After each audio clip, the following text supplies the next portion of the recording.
तो मुझे पता चला तो मैंने कहा इसका भी मैं आरिफ भाई को भी एक मशवरा दे दूं कि अब आपकी उम्र काफी हो गई है, हज भी करायो, कुछ शर्म भी करो।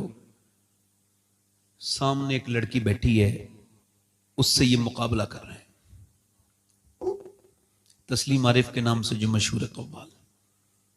भाई आप इतने नेक इंसान हो, इतनी नातें आपने पढ़ी हैं, इतने बेहतरीन बेहतरीन वाकयात आपने पढ़े हैं, और आप ये करते हुए आपको कितने पैसे की जरूरत है? ये कव्वाला से मुकाबला करते हो, टोपी उतार देते हो, मतलब तो मुसलमान नहीं होते उस वक्त जब टोपी उतारते हो? तो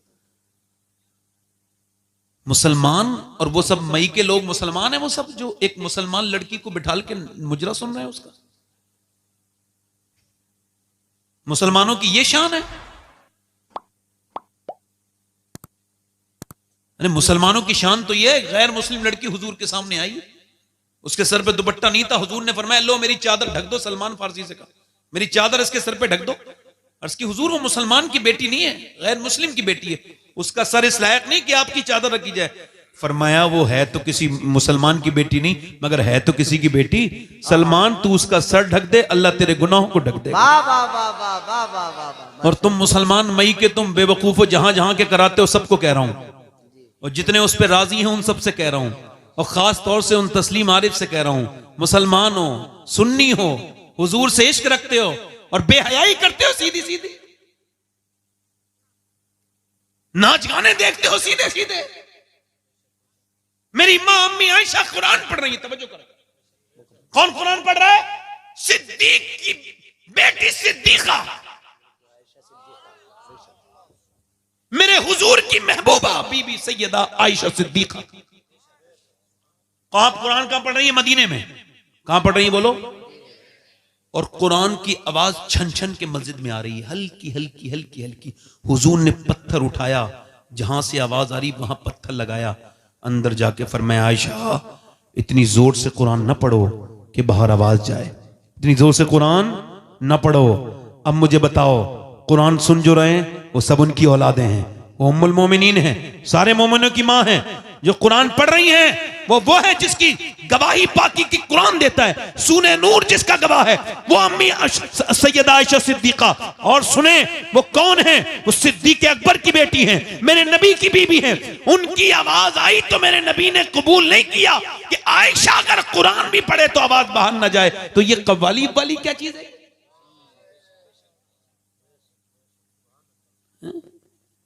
ये उनके लिए पैगाम इस वजह से भेजा कि ये काफी लोग आए यहां पे, ये पहुंचा देंगे उन तक, जरूर वो सुन लेंगे। और हमारे तो वो बड़े भाई हैं, उनसे हम बड़े भाई कह रहे हैं कि खुदा के वास्ते कोई शर्म हया करो। अब बूढ़े हो गए, तौबा कर लो। तुम्हें तो पहले ही तौबा कर लेनी चाहिए थी सब बातों से। हजरत अली कहते हैं कि मेरी निकाह होने वाला था, कहते मैं निकाह करके अपनी बीबी फातिमा के पास गया। पहली मर्तबा मैंने सैयदा के कमरे में जब कदम रखा तो उन्हें देख के रोने लगा। कोई बीबी को देख के रोता है अपनी? दूल्हा नहीं ना। और बीबी भी फातिमा हो, सैयदा हो, और मियां नबी की बेटी। हम सुभान अल्लाह। अम्मी आयशा फरमाती जिसकी नाक, जिसकी आंख, जिसके होंठ, जिसके रुखसार, जिसका चलना, जिसका बोलना बिल्कुल नबी की तरह है, वो कोई और नहीं बल्कि सैयदा फातिमा है। फातिमा चलती थी ऐसा लगता था अल्लाह का रसूल चल रहा है।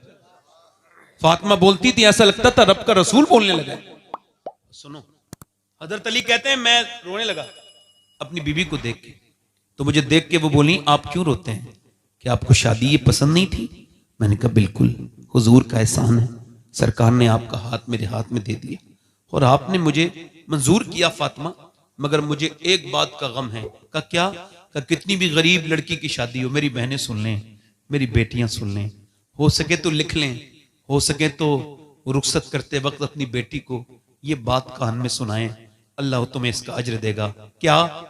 हजरत फातिमा कहने लगे हजरत अली, ए फातिमा मैं देख रहा हूं कितनी भी गरीब की लड़की की शादी हो, एक दो जोड़ी कपड़े नए पहन लेते हैं।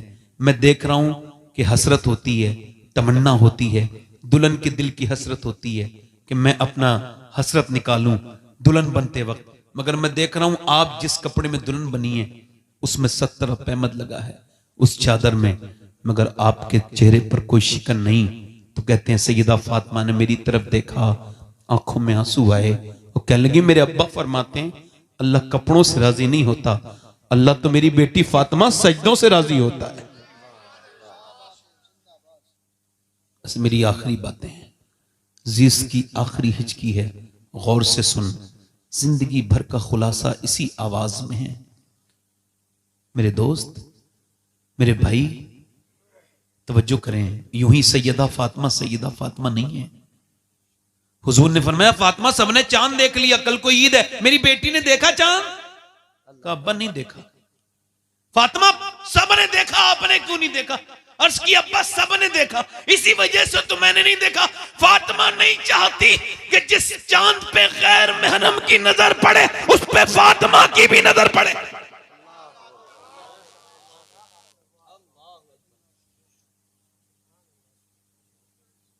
हुजूर की बेटी दुनिया से जा रही है, आखिरी बात सुन लो मेरी बहन सुन लो।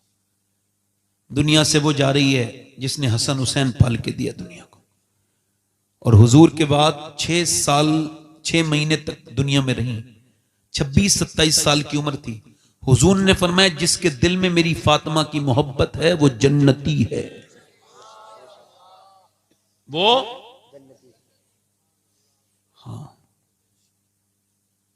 दुनिया से जा रही हैं, रो रही हैं नबी की बेटी।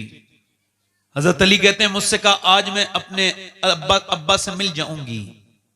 कहते हैं मैंने पूछा तो रोती क्यों है? अस्मा बिनते उमैस बैठी थी, हजरत अबू बकर सिद्दीक की बीबी। वो कहती मैं खादिमा थी उस दौरान। मैंने पूछा आप रोती क्यों है, क्या गम है आपको? कहने लगी और तो कोई गम नहीं, मौत का डर है?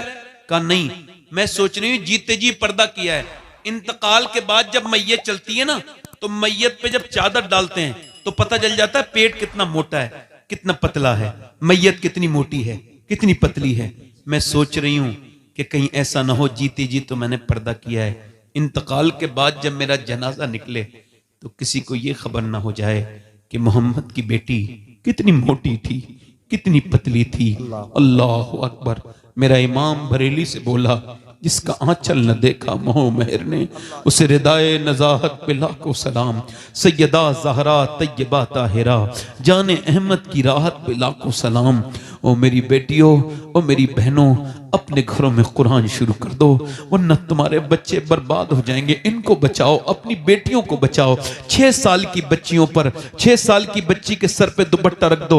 मैं गारंटी के साथ कह रहा हूं और मुझसे लिखवा लो, मुझे थूक देना मेरे मुंह पर। 6 साल की बच्ची अगर हो और तुमने सर पर दुपट्टा रख दिया, मर जाएगी मगर अपना सर वो नंगा नहीं करा सकती। ये गैर मुस्लिम कह रहे हैं हमने मुसलमान लड़कियां कन्वर्ट करा ली, हमने मुसलमान लड़कियां छीन ली। अरे तुम्हारी हैसियत कोई नहीं है, मुसलमान थी नहीं सही मानों में, वरना मुसलमान कैसे चली जाएगी? उसने इस्लाम समझा ही नहीं। गैर मुस्लिम के साथ एक लड़की गई, मैंने उससे मुलाकात की, मैंने पूछा तुम मुसलमान हो? कहने लगी जी मुसलमान थी मैं, अब तो नहीं। मैं कह लगा क्या तुम सैयदा फातिमा को जानती हो? बोली नहीं। मैंने कहा आप सैयदा खतीजा को जानती हो? बोली नहीं। मैंने कहा मैं सुनाऊं? बोली हाँ सुनाओ। मैंने उसे एक एयरपोर्ट पे बैठ के 1 घंटे लगातार सैयदा फातिमा की बातें सुनाई, बचपन से लेके तक विसाल तक। आखिर में वो बदल गई। मैं कहता हूं गैर मुस्लिमों से जो ये देख के खुश होते हैं मुसलमान लड़कियां हमने छीन ली, वो उन्हें बताओ उन्होंने इस्लाम समझा नहीं था। अगर समझ लेती तो कभी अपनी जान दे देती, ईमान नहीं देती। देखना है तो फिलिस्तीन को देख लो। मेरे नबी ने फरमाया जब मदीने के हालात बिगड़े तो सहाबा तुम चले जाना शाम। अर्ज की हुजूर शाम के हालात बिगड़े तो मेरी उम्मत के लिए दुआ करना। फिलिस्तीन को देखो, हमें क्या मतलब फिलिस्तीन से? मगर एक बात बता रहा हूं आपको, फिलिस्तीन में 7,000 बच्चे ऐसे मरे हैं जो 10 साल से कम उम्र के थे। शहीद हुए कितने? 7,000। और माएं उठा रही है ना बच्चों को, तो किसी का हाथ आ रहा है, किसी का पांव आ रहा है, पूरे बच्चे भी नहीं मिल रहे हैं, छोटे छोटे बच्चे हैं। अल्लाह अकबर। जरा गौर तो करो, एक एक ब्रेड पर 3-3 बच्चे लड़ रहे हैं, भूखे हैं बेचारे, उनके घर खंडर बन गए, मगर पूरी दुनिया में किसी को कोई तकलीफ नहीं। और हम तो कर भी क्या सकते हैं उनके लिए? कुछ नहीं कर सकते। सब कुछ है भी तब भी कुछ नहीं कर सकते उनके लिए। अल्लाह अकबर। मगर किसी को कोई अफसोस नहीं, मगर मेरे नबी को तकलीफ है। मेरे सरकार फरमाते हैं मेरे उम्मती के पाँव में कांटा लगता है तब भी मुझे तकलीफ होती है। ये तो उम्मती हुजूर को भूल गए, हुजूर तो उम्मती को कभी नहीं भूले। मेरे सैयदी सरकार आला हज़रत फरमाते हैं कि आज भी गुंबद खजरा में मेरे नबी अपने उम्मत के लिए दुआ कर रहे हैं, हाथ उठा के दुआ करते हैं। अच्छा लगता भी है, मदीने जब जाओ तो वहां रहो तो ऐसा लगता ही नहीं कि जैसे कोई तकलीफ है, ऐसा लगता है कि बस आसानी आसानी है, बस जन्नती जन्नत है, बस सुरूर ही सुरूर है, बस बरकत ही बरकत है। हाँ, वहां से जब आओ तो जरूर रूह बढ़ मिचलने लगती है। मैं कहता हूं फिलिस्तीन की वो लड़कियां, अल्लाह का शुक्र है कि मैं सैयद पैदा हुआ, अल्लाह का शुक्र अदा करता हूं। इस पर मैं अल्लाह का फजल है, उसका शुक्र अदा करता हूं। और मैं जो भी हूं, जिस लायक भी हूं, मैं किसी लायक तो नहीं, मगर अगर मुझे फिलिस्तीन की लड़कियों के जूते मिल जाएं, उन लड़कियों के जिन्होंने ये बयान दिया है, तो मैं अपनी कब्र में रख के उससे वसीयत कर दूं कि ये जूता जरूर मेरी कब्र में रख देना। ये उस बहन का जूता है जिसने ये बयान दिया। वहां की लड़कियां बयान ये दे रही हैं कि हम रात को सोते हैं तो बुर्का ओढ़ के सोते हैं। कहा क्यों? रात को तो कोई बुर्का नहीं ओढ़ता। क्या लगे इस वजह से जब बम गिरते हैं तो मलबे में लाशें दब जाती हैं। हम ये सोचते हैं जब हमारे घरों पे बम गिरे और सुबह को जब हमारी लाशें निकले तो वो बेपर्दा नहीं होनी चाहिए, उस पर पर्दा होना चाहिए। मैं ये बात अपनी बेटियों को बता देता, उन बेटियों को बता देता जिन्हें कॉलेजों में रह के अब पर्दे से नफरत हो गई, जिन्हें चार दीवारी से घुटन होती है। मैं अपनी उन बहनों से कहता जिन्हें दुपट्टा सर पे रखने में जब वो बेइज्जती का एहसास होता है, मैं उन्हें बताता अपनी बहन बेटियों को, उनके जो वो कहती है हम मॉडर्न कैसे रहेंगे अगर सरों पे दुपट्टा रखेंगे।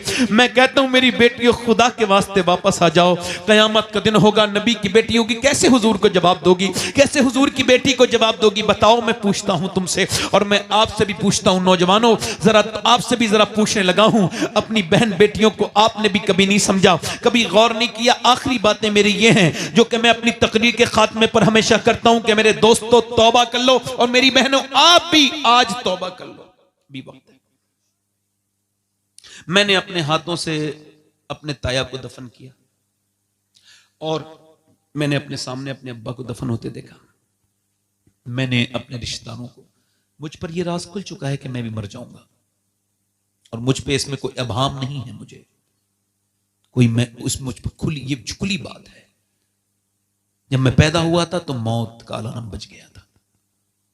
इकबाल ने कहा था हर एक मकाम से आगे मकाम है तेरा, हयात ज़ौक़े सफर के सिवा कुछ और नहीं, रोज सफर है मेरा।